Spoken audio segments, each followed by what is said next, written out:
Et on rappelle le thème, c'est quoi? Est-ce que lorsque ta fille tombe enceinte, il faut forcément l'obliger à épouser son enceinteur? Je commence par qui, coach? Je commence par vous. Non, il faut contextualiser d'abord dans un premier temps, puisque c'est d'abord chercher à savoir si c'est un bien ou c'est un mal. Et par la suite, on va essayer de donner les causes, les conséquences, et pourquoi pas donner des solutions à toutes ces personnes qui sont concernées, que ce soit parents comme, comment on appelle ça même, les victimes. Voilà, donc c'est un peu ça. Il faudra qu'on revienne dessus pour amener certaines personnes à mieux comprendre. C'est vrai, hier c'était un débat, mais aujourd'hui quand même on va essayer d'éclaircir un peu la lanterne de tout un chacun. Voilà. Alors, et parlant de préciser les causes, les conséquences et tout, je pense que nous allons commencer par les causes avant d'en venir sur les conséquences. Parlant de causes, coach, je vous écoute. Bon, parlant de causes, comme ce que je disais hier, quand on est élève, on doit savoir que notre temps, la gestion de notre temps, on doit se consacrer à ses études. D'accord. On est élève, ces histoires de love, ces histoires d'amour, ces histoires de comment on appelle ça, de sortie, des trucs, c'est pas destiné à vous. Voilà, vous avez 24 heures, vous devez répartir votre 24 heures de sorte que 80% de votre temps soit impliqué dans vos études. C'est comme ça doit se passer. 80% de votre temps, vous devez le consacrer à vos études. Voilà. Maintenant, nous voyons que souvent, il y a des élèves, des étudiants qui sont pas concentrés sur leurs études. Voilà, ils veulent faire des travaux ou d'autres activités d'adultes, ce qui envoie les conséquences. Voilà, j'ai mon BA, j'ai mon bébé par-ci. C'est ça que je disais en temps pour le débat passé. C'est question de love, d'amour, c'est pas fait pour les enfants. C'est pas fait pour les étudiants. Alors, je suis désolé, souvent ça choque quand on dit ça. Voilà. Mais est-ce que toi, en tant qu'étudiant, en tant qu'élève là, tu n'as même pas encore fini d'obtenir tes diplômes? Si c'est pas, tu entres dans une relation sexuelle, dans une relation d'amour, c'est pas pour t'amuser. Est-ce que c'est fait pour ça? C'est pas fait pour ça. Et le mariage et les relations sexuelles sont conformes et c'est dans le cadre du mariage qu'on doit avoir des exercices sexuels. C'est ça. Pas hors mariage. C'est quand on pense qu'on est marié. Mais on est d'abord à l'école. Et on s'adonne à ça. Et après, maintenant, on est étonné des conséquences. Déjà, c'est ça. Pourquoi se mettre dans des relations, dans des activités sexuelles et même dans ces relations d'amour? Quand tu es élève, tu es étudiant, quelqu'un dans ta classe même commence à se mettre, tu dis mon ami, moi je suis là. Pour les études. C'est mes diplômes, je cherche. D'autres vont me dire, non, des gens ont fait ça, ils ont gagné diplôme, ils ont gagné boulot, ils n'ont pas marié. C'est pas parce que Marie n'est pas encore arrivé. Quand le temps va arriver là, ils vont prendre les meilleurs maris. Parce que la personne qui va venir vers lui pour la marier là, ça sera un homme responsable. Tu vas trouver sa valeur parce que il va pas. L'amour, c'est pas par question de, comment on appelle ça, l'autre on utilise un terme, c'est pas du social. Voilà, on ne se marie pas avec toi parce que tu fais pitié, parce que tu démets, voilà, on va prendre soin de toi, c'est pas ça. Quand tu finis tes études et tu travailles et maintenant tu te permets de te lancer pour trouver ton homme même a cette chance-là, il va te respecter. Parce qu'il va trouver qu'il se marie avec une femme vierge. Il va trouver qu'il se marie avec une femme qui a gardé ses vertus, qui ne s'est pas amusée, qui n'a pas abusé de son corps avant de venir dans le mariage. Maintenant, si vous êtes déjà élève, étudiant, et vous commencez, vous lancez dans ça, vous voyez ce que ça fait. Vous détériorez votre corps. Et au point d'autres conséquences, vous tombez enceinte. Même si vous ne tombez pas enceinte, vous-même vous livrez déjà à détruire votre corps en attendant les choses. Donc il y a tous ces aspects-là qui sont là. Qu'il faut qu'on fasse cette prise de conscience-là. Alors coach, je comprends bien, vous êtes pour le fait de garder cette virginité jusqu'au mariage. Ça sera un thème, après on va en parler. Alors, Elkivir. Alors, parlons de ce thème. Hier, on a eu à faire un débat. Et concernant, il faut rappeler une chose. Nous sommes tous unanimes. C'est quelque chose qui n'est pas bien.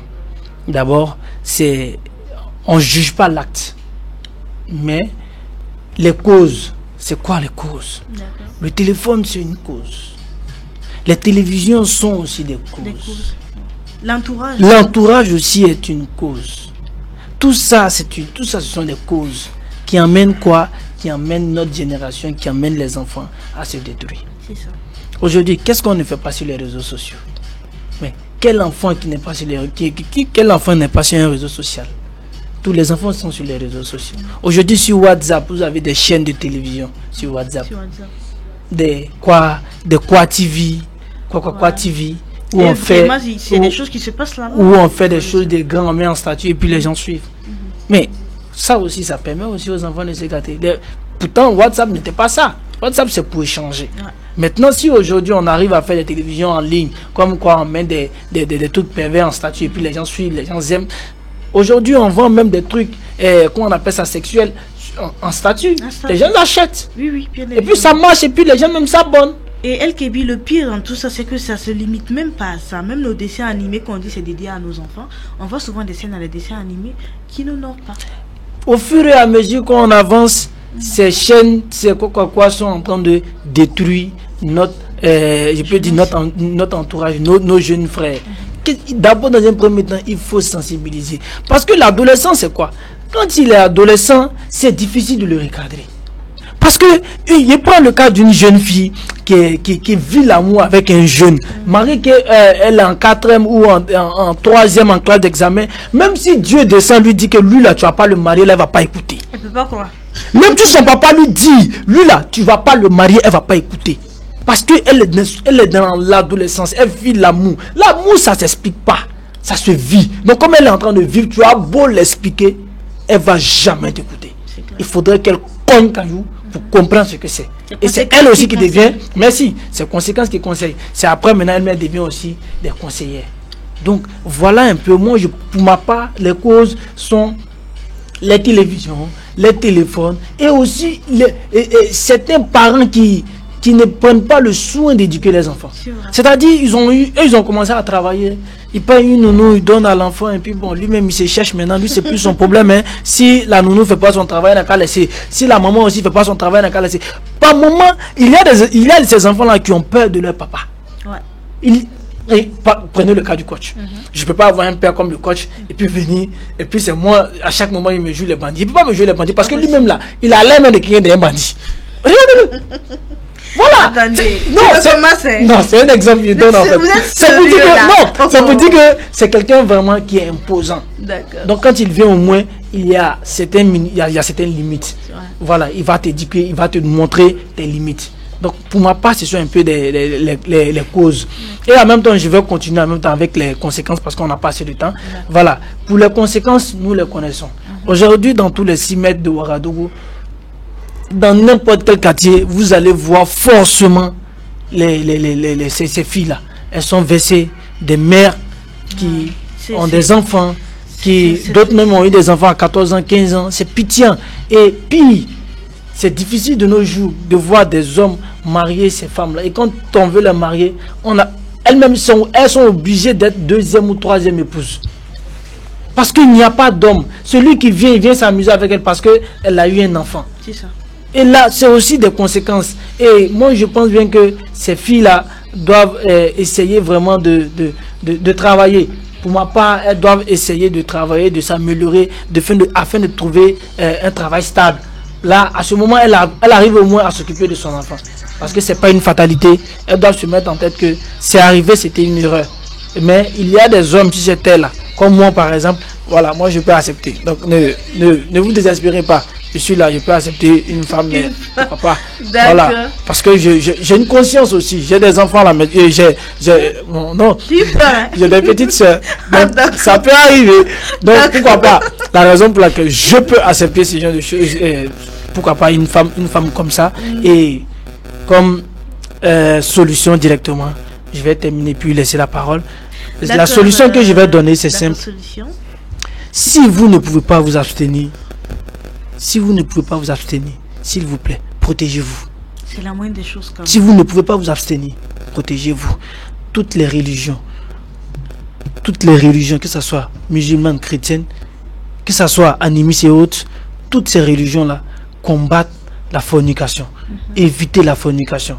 Parce que c'est l'effet de ne pas écouter nos parents. C'est l'effet de ne pas écouter ces paroles saines-là qui font qu'on se retrouve dans de telles situations. Ne regardez pas votre camarade pour vivre. Ne regardez pas vos amis pour vivre. C'est pas parce qu'elle connaît que toi aussi tu dois forcément connaître ça. C'est pas parce que tu as vu des choses à la maison, tu as vu tes parents le faire, ou bien tu as vu des gens à la télévision, tu as vu sur des statues, des films, tu vas aussi te pousser à aller faire ce genre de choses. Évitez ça. Si vous ne pouvez pas vous abstenir, écoutez-moi très bien. Si vous ne pouvez pas vous abstenir, protégez-vous. C'est la moindre des choses. Alors, coach, votre point de vue, déjà les conséquences et les solutions, parce qu'on est en train de tirer lentement vers. Bon, comme ce qu'il avait déjà dit, moi je vais retoucher un peu les causes aussi. Il y a autre chose qu'on n'a pas brossé, c'est l'habillement de nos sœurs là aujourd'hui. Les parents doivent être responsables dans l'habillement. Tu peux pas avoir ta fille qui se dénide pour sortir et toi tu es parent, tu dis rien. Non, c'est le monde, c'est pas le monde. S'il n'y a pas de problème, si tu décides de laisser aller, tu vas assumer aussi les conséquences. C'est clair. Donc c'est à nos parents déjà, à nos mères, de revoir l'habillement de nos soeurs, de nos enfants dans les maisons. Qu'ils revoient ça. Parce que c'est l'exposition qui envoie toutes ces choses-là. Souvent nous allons voir, comme on a parlé, c'est pas, souvent même ses camarades, c'est d'autres personnes d'un certain âge qui vont commencer à sortir avec leur enfant. Pourquoi? Parce que l'enfant s'est exposé. Ils ont laissé l'enfant par son habillement exposer ses parties intimes et quelqu'un a vu, il a tout fait pour payer le prix pour l'avoir. Et voici les conséquences. Et dans les conséquences, ce que je veux dire, c'est quoi? Quand ça arrive, il faut que nous savons que ça peut te coûter la vie. Il y a des parents qui n'ont pas pu supporter le fait que leur fille tombe enceinte, qui les ont bastonnés à mort, d'autres, et puis ils sont morts avec la grossesse. C'est ça. Voilà. D'autres, c'est parce que en essayant après d'avorter, elles sont mortes. D'autres, c'est parce que face à ça, certaines familles, selon la tradition, tu peux pas être enceinte sans avoir de mari. Et tu n'es pas autorisé à rester dans la cour de ton père en étant enceinte en tant que fille. Donc nos sœurs doivent savoir les conséquences. Et quand vous savez que si vous tombez enceinte, voici les conséquences. Vous êtes appelé peut-être à quitter la cour familiale, et si vous restez, ça envoie souvent des délits, des choses. Le papa même peut mourir selon certaines traditions. Ce que la fille revienne avec la grossesse. Donc toi, regarde les conséquences de ton acte, d'un plaisir de 5 minutes, 2 minutes, ce que ça peut te conduire. À quoi ça sera pas mieux pour toi de t'abstenir, pour éviter que même toi, préserver ta vie et même préserver la vie de ton père. Et souvent, d'autres parents, parce qu'ils ne peuvent pas, ils répudient leur fille. Et elle va se retrouver dehors, et c'est même pas sûr que la personne qui t'a enceinte sera prête à t'accueillir. Il y a eu plein de ces histoires où des hommes mariés ont enceinté des jeunes filles, ils ont refusé d'assumer. Quand les parents l'ont mis dehors, le monsieur dit non, moi j'ai ma femme, je ne veux pas que tu casses mon foyer, je ne veux pas que tu viennes gâter, donc je ne te veux pas, débrouille-toi. Voilà. À qui la faute? En ce moment, c'est toi qui récoltes les pots cassés. Donc il faut juger les conséquences de ton acte avant d'y aller.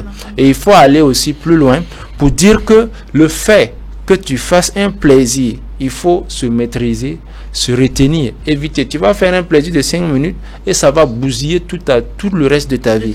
Tu vas devenir mère avant l'âge, et dans ça, si tu n'as pas un papa qui va te comprendre, une maman qui va te comprendre, tu n'auras plus la chance de finir tes études. C'est clair. Tu n'auras plus la chance de réussir dans la vie. C'est clair. Et celles qui arrivent même avec leurs enfants à continuer pour gagner leur examen, réussir à leur examen professionnel afin de trouver un boulot, elles sont rares. Elles sont très très rares. Donc, évite de rentrer dans ce lot de personnes-là, parce que tu ne sais pas ce qui va t'attendre. Voilà, c'est ce que je vais dire. Et comme ce qu'El Kébé disait, avant de le faire, il faut savoir que ta religion la condamne ça. La loi condamne ça. La loi, voilà, la loi condamne. Juridiquement, toi tu sors avec, on appelle ça l'adultère, c'est écrit dans la loi. Voilà. Et si on te prend en prison, on peut te mettre pour 2 ans de prison. Voilà, il faut connaître la loi. Et donc vous-même, pour préserver, voyez que vous gagnerez à rester sage et ne pas tomber dans ces trucs-là, pour avoir des conséquences que vous-même vous allez regretter toute votre vie. Donc c'est ce qu'on peut dire. Et aussi nous saluons le courage de certains pères qui ont décidé de ne pas abandonner leurs filles, malgré qu'elles ont fait des erreurs, continuer de payer leur scolarité, les donner la chance de réussir. Quand elle a mis au monde un enfant, il n'a pas son mari, on la pousse pas entre les mains de cet homme ou les mains de cette famille, où on va l'accueillir, on l'attendait pas. En ce moment, cette famille d'accueil aussi, avec la frustration, on va faire souffrir votre fille pour rien. Des parents ont pris accepté, prendre soin de leurs enfants. Et aujourd'hui, leurs enfants arrivent à travailler et ces enfants encore plus peuvent prendre soin de leurs parents. Et c'est ce que nous attendons en tant que parents de nos enfants. Donc, donnez-leur la chance, ne fuyez pas. D'autres trouvent que c'est une opportunité de ne plus payer la scolarité. Ça fait un enfant de moins à payer la scolarité, ça réduit les charges. Voilà, si je le pousse. Mais ce que tu vas la repousser dehors en refusant d'assumer un peu. Mais sache que quand elle va aller, on va la rejeter. Si tu es responsable, si tu es conscient, c'est toi qui vas prendre soin de ces tout. Ça va revenir plus de charges, plus de dépenses que si ce que tu avais décidé de retenir ta fille et de l'aider à continuer. Parce que même si elle sort qu'elle a eu un accident, c'est pas quelqu'un d'autre qui va appeler, c'est toi le père qui va appeler. Donc si jamais il y a un problème, c'est toi le père qu'on appelle. C'est que tu portes, ce que tu appelles des charges aujourd'hui, demain ça devient une charge encore pour toi. Donc ça, mine de rien, lorsque vous avez mis un enfant au monde, mettez-vous en tête que tant que la fille n'est pas mariée, elle n'est pas mariée, même si elle a pris une grossesse à la maison, mettez-vous en tête que c'est vous qui devez assumer, c'est vous qui devez prendre cette charge-là. Donc c'est mieux, vous gagnerez à éduquer ces enfants, à leur donner une éducation, une bonne éducation, pour que celle-ci ne tombe pas dans la légèreté, un peu dans la facilité. Voilà. Bah voilà, c'était là le point de vue de mes deux collègues, coach Axel Sucé et puis bon, El Kébir. Moi, pour ma part, je dirais tout simplement à toutes mes jeunes sœurs, faites très attention. La réussite avant tout. On attend depuis toute petite, on grandit avec ces termes-là. Le premier travail de la fille, le premier plutôt bonheur de la fille, c'est son travail. Le premier mari de la fille, c'est son travail. Alors n'hésitez pas, concentrez-vous sur vos études et tout. Le reste là, c'est quelque chose qui va venir avec le temps.